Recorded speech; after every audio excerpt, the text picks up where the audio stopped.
कविता अपने माता पिता की बहुत लाडली थी। 3 बड़े भाइयों की बहन थी। कोई भी चीज मांगने पर उसी वक्त सामने हाजिर हो जाती। पूरे घर में रौब था उसका। पूरे परिवार और नौकरों पर राजकुमारी की तरह हुक्म चलाती थी कविता। स्कूल में भी पूरा रौब था उसका। बड़े घर की लाडली जो थी वह, ऐसे ही उसने कॉलेज में दाखिला लिया। उसके ठाट बाट बड़ी गाड़ी में आना जाना, हर दिन नया फैशन देखकर हर कोई उससे दोस्ती करना चाहता था। थोड़े ही दिनों में उसके बहुत से दोस्त बन गए। पूरे कॉलेज में उसकी अपनी ही एक अलग पहचान थी। इन दिनों उसके घर एक रिश्ता आया। खानदानी लोग थे और पापा की पुरानी जान पहचान भी थी उनके साथ। कविता के साथ कोई जबरदस्ती नहीं, पर कविता ने फिर भी हाँ कर दी, क्योंकि वह अपने परिवार से बहुत प्यार करती थी। वह जानती थी कि वह लोग उसका अच्छा ही सोचेंगे।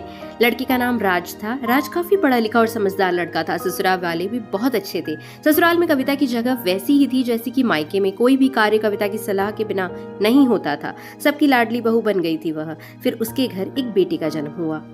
राहुल कविता को जान से प्यारा था। पोता पाकर ससुराल वाले तो फूले नहीं समाते थे। कविता कभी कभी सोचती कि उसकी किस्मत कितनी अच्छी है। उसका हर अपना उसे कितना प्यार करता है। चाहे जीवन में कैसा भी समय आए, मेरे अपने हमेशा मेरे साथ हैं। मैं कभी अकेली नहीं हो सकती। कितनी खुशकिस्मत हूँ मैं। पर शायद कविता की खुशियों को उसकी अपनी ही नजर लग गई थी। एक दिन वह मायके जाने की जिद कर बैठी। राज को बहुत काम था, लेकिन वह फिर भी उसे ले गया।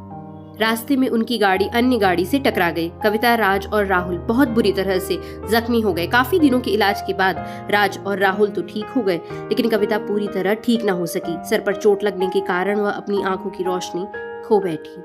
अब कविता की किस्मत जैसे उल्टे पांव चलने लगी। मायके वाले कुछ दिनों तक उसे मिलने आते रहे। फिर कभी कभार फोन ही करके पूछ लेते कि अब कैसी हो। धीरे धीरे ये सिलसिला भी कम हो गया। ससुराल वालों की सहानुभूति भी कम होने लगी।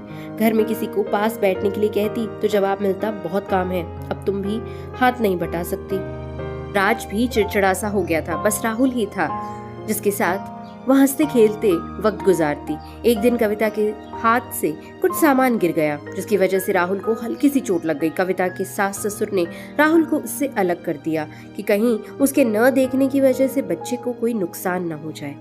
कविता अंदर से टूट चुकी थी। एक दिन उसने सबके सामने मायके जाने की इच्छा रखी तो राज उसे तुरंत मायके छोड़ आया, जैसे कि वह भी यही चाहता था।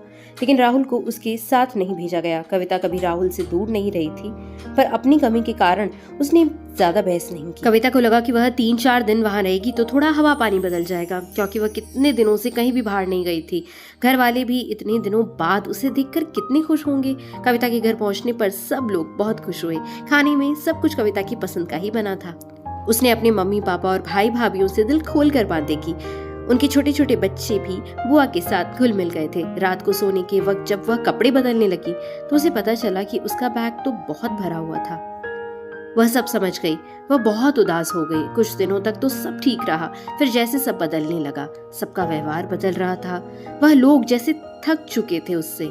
सब लोग घुमा फिरा कर पूछने लगे कि राज कब आ रहा है। वह बहाना बना देती, जबकि वह जानती थी कि उस घर में अब उसके लिए कोई जगह नहीं। कविता से चलते वक्त कुछ न कुछ नुकसान हो जाता। थोड़ी बहुत टोका टाकी उसे सुनाई देती, वह टाल देती। एक दिन उसके हाथ से लगकर कीमती फूलदान टूट गया। छोटी भाभी ने बहुत हंगामा मचाया। कविता के माता पिता रोज रोज के झमेलों से तंग आ गए थे। उन्होंने राज को खुद ही फोन कर दिया।